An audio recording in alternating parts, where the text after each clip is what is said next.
ஒரு காட்சி. திமுக தாவேக்கா என்ன வித்தியாசம்னு கேட்குறீங்களா? பாருங்கள், இந்த ஒரு நதியை வச்சு நான் உங்களுக்கு வித்தியாசப்படுத்துகிறேன். இது நொய்யல் நதி, எங்கள் திருப்பூரில் பாயக்கூடிய நொய்யல் நதி. இந்த நொய்யல் நதியினுடைய ஒரு கரை திமுக எப்படி தமிழ்நாட்டை ஆட்சி பண்ணிச்சுன்னு காமிக்கும். இந்த பக்கம் பாருங்கள், இந்த நொய்யல் நதியில் ஃபுல்லாக குப்பை கூளம் பிஏ.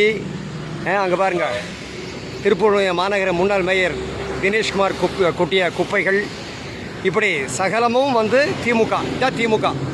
அப்போ தமிழ்நாட்டை இப்படி தான் திமுகவும் அதிமுகவும் மாறி மாறி நாசம் பண்ணிச்சு. இப்போது தாவேக்காங்கிற அரசு புதுசாக வந்திருக்கு. 100 நாள் தான் ஆச்சு. அதுக்குள்ளே என்ன பெரிய மாற்றம் அப்படின்னா, இதோ பாருங்கள், இந்த கரை, இன்னொரு கரை தாவேக்கா வந்ததுக்கு பிறகு உதயம் ஃபவுண்டேஷன் அப்படிங்கிற அமைப்பு இன்றைக்கு மங்களத்தில் நொய்யல் நதியை எப்படி சுத்தம் பண்ணிட்டு பாருங்கள். பளிச்சுன்னு இருக்கா?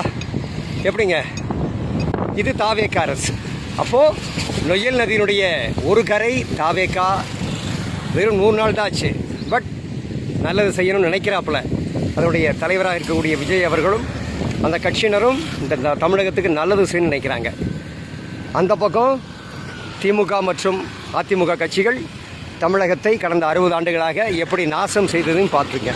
ஆக நண்பர்களே, வரக்கூடிய தேர்தல்களில் இதை மனசில் வச்சுக்கோங்க. இப்படி திரும்பவும் நாசம் செய்யக்கூடிய கட்சிகளுக்கு ஓட்டு போட்டால் இந்த நாடு நாசமாக போயிடும். அதனால் எந்த காலத்திலும் திமுகவாகட்டும் அதிமுகவாகட்டும் தயவுசெய்து அவங்களுக்கு ஓட்டு போடாதீங்க. லஞ்சம் ஊழல் அத்தனைக்கும் பிறப்பிடமே அந்த 2 கட்சிகளும் தான். அதுக்கு முன்னால் இந்த காங்கிரஸ் கூட எவ்வளோ பரவாயில்ல. ஆக நண்பர்களே, இதுதான் அந்த பக்கம் திமுக அதிமுக, இந்த பக்கம் தாவேக்கா அண்ணாமலை போன்ற இதர மக்கள் நலம் சார்ந்த அமைப்புகள். ஆக நீங்கள் ஓட்டு போட வேண்டியது யாருக்கு முடிவு பண்ணிக்கோங்க. நன்றி, வணக்கம். ட்ரின்ஷே நல்லதை முருகானந்தன் ஜெய்பனி சேனலுக்காக. இந்த உண்மையை சொல்கிறது எனக்கு எந்த விதமான தயக்கமும் இல்லை, மயக்கமும் இல்லை, பயமும் இல்லை. இது சர்வ நிச்சயம். நன்றி, வணக்கம்.